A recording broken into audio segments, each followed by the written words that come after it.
नमस्कार। आज हम पढ़ रहे हैं कक्षा 11 की हिंदी की बुक आरोहा और उसका पद्य भाग। और आज का हमारा पाठ है सुमित्रा नंदन पंत की कविता है।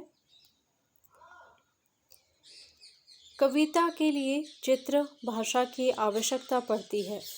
उसके शब्द सस्वर होने चाहिए जो बोलते हों, सेब की तरह जिनके रस की मधुर लालिमा भीतर न समा सकने के कारण बाहर झलक पड़े। ये पल्लव की भूमिका से कुछ पंक्तियां ली गई हैं जो कि सुमित्रा नंदन पंत की हैं। सुमित्रा नंदन पंत का जीवन परिचय। मूल नाम, इनका मूल नाम था गोसाई दत्त। सुमित्रा नंदन पंत का मूल नाम क्या है? गोसाई दत्त। जन्म सन 1900 में, कौसानी, जिला अल्मोड़ा, उत्तरांचल। प्रमुख रचनाएं, इनकी प्रमुख रचनाएं हैं वीणा, ग्रंथि, पल्लव, गुंजन, युगवाणी, ग्राम्या, चिदंबरा, उत्तरा, स्वर्णकिरण, कला और बूढ़ा चांद, लोकायतन आदि। और ये सभी रचनाएं बहुत ही प्रसिद्ध रही हैं। हम वापस देखते हैं इनकी रचनाओं को। आप भी मेरे साथ बोलिएगा। इनकी प्रमुख रचनाएं वीणा, ग्रंथि, पल्लव, गुंजन, युगवाणी, ग्राम्या, चिदंबरा, उत्तरा, स्वर्णकिरण, कला और बूढ़ा चांद, लोकायतन आदि। सम्मान, इनको सम्मान मिले हैं। भारतीय ज्ञानपीठ पुरस्कार सम्मान इन्हें मिला है। साहित्य अकादमी पुरस्कार इन्हें मिल चुका है। सोवियत लैंड नेहरू पुरस्कार और पद्म भूषण पुरस्कार इन्हें मिला है। और इनकी मृत्यु सन 1977 में हो गई। छायावाद के महत्वपूर्ण स्तंभ सुमित्रा नंदन पंत प्रकृति के चितेरे कवि हैं। यानी कि इनकी अधिकांश जो कविताएं हैं वो प्रकृति के बारे में बताती हैं। प्रकृति का वर्णन इन्होंने अपनी कविताओं में ज़्यादातर किया है। हिंदी कविता में प्रकृति को पहली बार प्रमुख विषय बनाने का काम पंत ने ही किया। उनकी कविता प्रकृति और मनुष्य के अंतरंग संबंधों का दस्तावेज है। इनकी प्रारंभिक शिक्षा कौसानी के गांव में तथा उच्च शिक्षा बनारस और इलाहाबाद में हुई। युवावस्था तक पहुँचते पहुँचते महात्मा गांधी के असहयोग आंदोलन से प्रभावित होकर इन्होंने पढ़ाई बीच में ही छोड़ दी। उसके बाद स्वतंत्र लेखन करते रहे। प्रकृति के अद्भुत चित्रकार पंत का मिजाज कविता में बदलाव का पक्षधर रहा है। शुरुआती दौर में छायावादी कविताएं लिखी। पल पल परिवर्तित प्रकृति वेश इन्हें जादू की तरह आकृष्ट कर रहा था। बाद में चलकर प्रगतिशील दौर में ताज और वे आँखें जैसी कविताएं भी लिखी। ये ताज और ये आँखें वाली कविता है। जैसी आँखें, वे आँखें, ये दोनों क्या है? प्रगतिशील दौर की इनकी कविता है। और जो पहले ये कविता लिखते थे वो छायावादी दौर की कविता थी। इसके साथ ही अरविंद ने मानववाद से प्रभावित होकर मानव तुम सबसे सुंदरतम जैसी पंक्तियां भी लिखते रहे। तो यह सभी तरह के विचारों से प्रभावित हुए थे। जब छायावाद का दौर था तो ये छायावाद के प्रमुख स्तंभकार के रूप में कविताएं लिखते रहे। प्रकृति का चित्रण इन्होंने वहाँ पे किया। दूसरा है, प्रगतिशील युग में भी इन्होंने प्रगतिशील दौर की कविताएं लिखी और ये अरविंद के मानववाद से प्रभावित थे और ये मानववाद से संबंधित कविताएं भी लिखते रहे। उन्होंने नाटक, नाटक भी लिखे हैं, कहानी, आत्मकथा, उपन्यास और आलोचना के क्षेत्र में भी काम किया है। रूपाभ नामक पत्रिका का संपादन भी किया है। तो इन्होंने कौन सी पत्रिका का संपादन किया है? रूपाभ पत्रिका, जिसमें प्रगतिवादी साहित्य पर विस्तार से विचार विमर्श होता था। पंत जी भाषा के प्रति बहुत सचेत थे।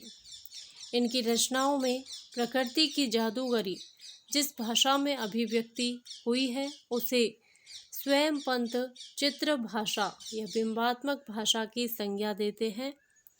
ब्रज भाषा और खड़ी बोली के विवाद में उन्होंने खड़ी बोली का पक्ष लिया और पल्लव की भूमिका में विस्तार से खड़ी बोली का समर्थन किया है। प्रस्तुत कविता, यहाँ पे जो कविता है वो है कौन सी है? वे आँखें। तो प्रस्तुत कविता वे आँखें पंत जी के प्रगतिशील दौर की कविता है। इसमें विकास की विरोधाभासी अवधारणाओं पर करारा प्रहार किया गया है। युग युग से शोषण के शिकार किसान का जीवन कवि को आहत करता है। दुखद बात यह है कि स्वाधीन भारत में भी किसानों को केंद्र में रखकर व्यवस्था ने निर्णायक हस्तक्षेप नहीं किया। कविता ऐसे ही दुष्चक्र में फंसे किसानों के व्यक्तिगत एवं पारिवारिक दुखों के परतों को खोलती है और स्पष्ट रूप से विभाजित समाज की वर्गीय चेतना का खाका प्रस्तुत करती है। कविता है वे आँखें।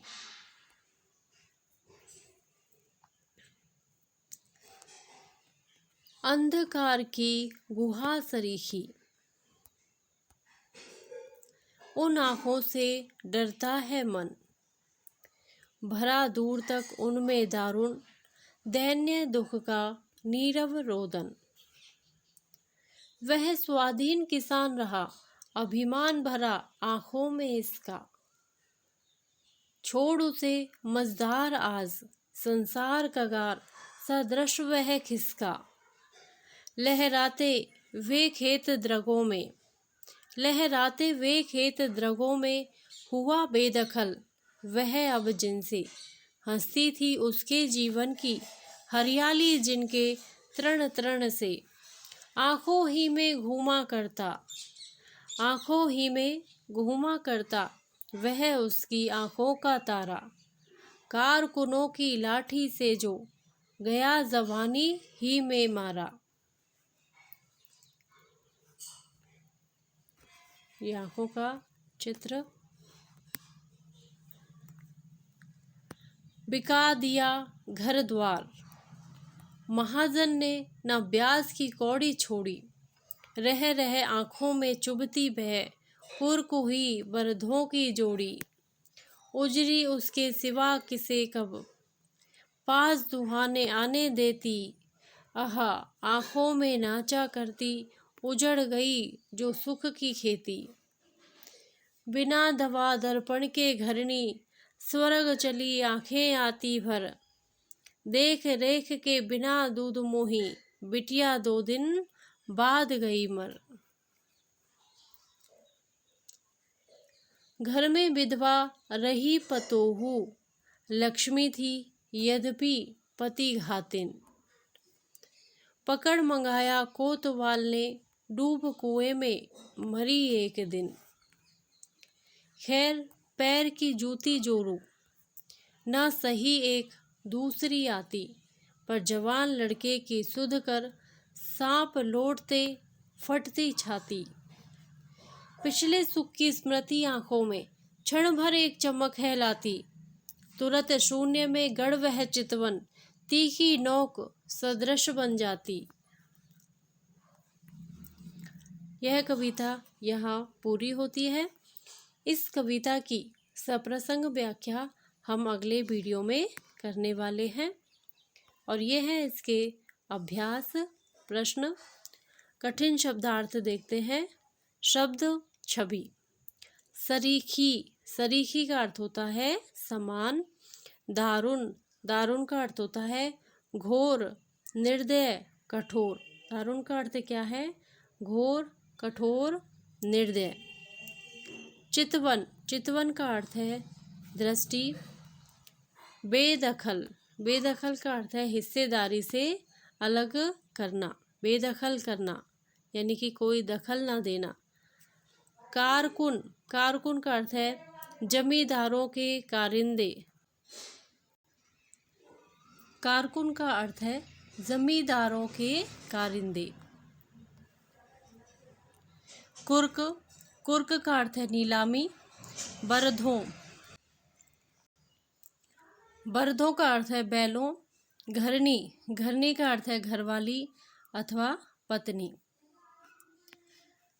धन्यवाद। यदि आपको यह वीडियो अच्छा लगा हो तो प्लीज़ मेरे वीडियो को लाइक करें, शेयर करें और मेरे चैनल को सब्सक्राइब करें। Thank you.